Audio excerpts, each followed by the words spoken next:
guys. Hold on a second. There we go. I'll move my computer a little closer so I can read it.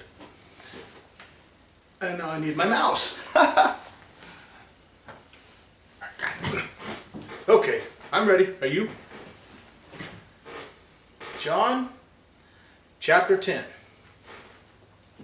I'm bringing this up because I'm having a conversation with a person. She says she has no religious affiliation. She's just reading the Bible, taking what the verses say, and then trying to speak as if she has some form of authority. And I'm trying to point out to her, as nice as I can, that you don't really have any Hebraic studies. You have no idea what these verses are talking about. And this is, I want to start at, let's say,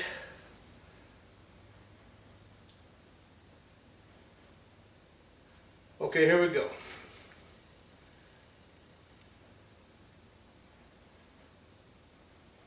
Jesus, this is verse 25. Jesus answered them, I told you, and ye believe not. The works that I do in my Father's name, they bear witness of me. Now what is he saying there? The works that he does in his Father's name bear witness to him. He's claiming to be God in that one verse. Believe ye not, because ye are not of my sheep, as I said unto you. My sheep hear my voice, and I know them, and they know me. His flock. Once again, his flock. He's claiming to be God. My Father, which gave them me, is greater than all, and no man is able to pluck them out of my Father's hand. I and my Father are one. He's not saying they're two different individuals. They are one individual. God the Father in heaven and God incarnate in the flesh, born through a woman into flesh to be the second Adam, to be the kinsman redeemer. God in the flesh. Then the Jews took up stones again to stone him. Jesus answered them, Many works have I done. Many works have I showed you from my Father. For which of those works do ye stone me? The Jews answered him, saying, For a good work we stone thee not, but for blasphemy. And because that, thou, being a man, makest thyself God. The Jews say, yes, he is claiming to be God. Christ claims to be God. Through Hebraic terms and idioms and understandings, you understand that. I understand that. Millions of people, billions of people do not, because they do not take the time to learn anything about Hebraic studies. Okay. If I do not the works of my Father, believe me not. But if I do, though ye believe me not, believe the works, that ye may know and believe that the Father is in me and I in him. Again, claiming oneness with God. Now let's go back to 34 is the key verse I want to break down.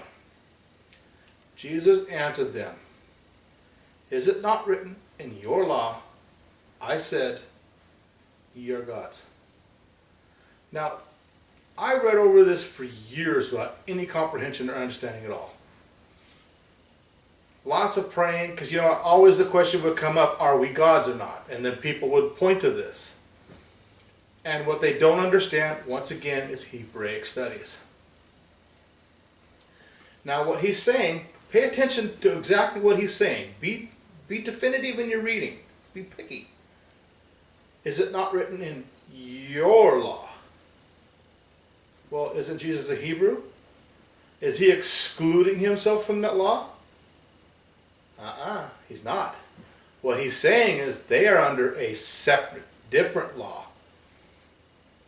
And that comes from the Talmud.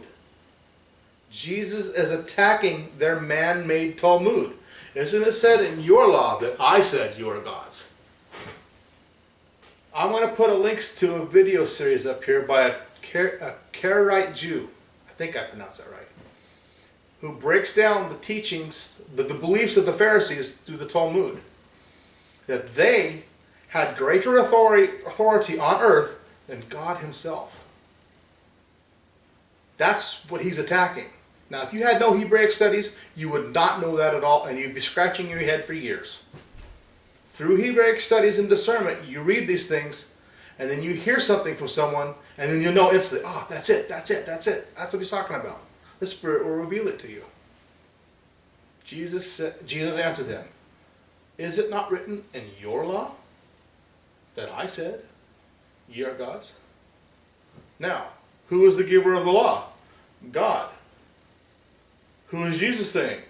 He's the giver of the law. He's saying he's God. In about 15 different places in this whole series of verses, he's saying, I am God. We are one. We are equal. I'm in the flesh here at this point in time because I've made myself a little lower than angels so that I can hear from God, and he can give the instructions through me and the power through the Spirit, and I can heal everything. Do great miracles. That's why he said, if you cast down this temple, you break it down, in 3 days I will raise it again. He's claiming authority over death. He's claiming to be God. I think that's John 2:19 or 2 John 2:19, something like that. Jesus answered them saying, is it not written in your law, I said you are gods? Isn't that crazy? Who was on the Mount Sinai with Moses when God wrote those laws with his finger? Who saw the backside of God pass by? Is there a physical manifestation of God that was in heaven with the Spirit? Yes. Who do you think Melchizedek is? I believe him to be Jesus Christ. The physical manifestation. And that's why Abraham was giving him a tenth of all of what they took. I'll put that link up here. You're going to find this fascinating. Now, as a disclaimer, I do not agree with this Karaite Jew, Karaite, however you pronounce it, that Jesus is not God. I don't agree with that. But the reason why I bring it out is to show his teachings, his explanation of what the exchange that took between Christ. You know, and even he misses the points of this chapter. Because Jesus Christ is God, and he, as a Karaite Jew, is Torah observant, and only, Torah observant only, and does not believe that Jesus Christ is the God on earth. So actually, the guy that I learned from, even though he's wrong, he's just like that woman in here making another assumptions. Completely wrong assumptions about what they're reading. And I hope, I'm going to let her know that I did this video just for this. This is John chapter 10. I bet you thousands, millions of people overread that verse. You know, is it not written in your law? And that's Jesus saying that. What law is he referring to if he's not referring to the law of the Ten Commandments? He's referring to the oral tradition, the oral law called the Talmud, and I believe it was written down by his day. Before his day, prior to his day. And I think there was two of them. Or there's the Midrash and a whole bunch of other stuff. It takes a lot of study to get that all straight. And I'm not even all straight on it, but I understand this now.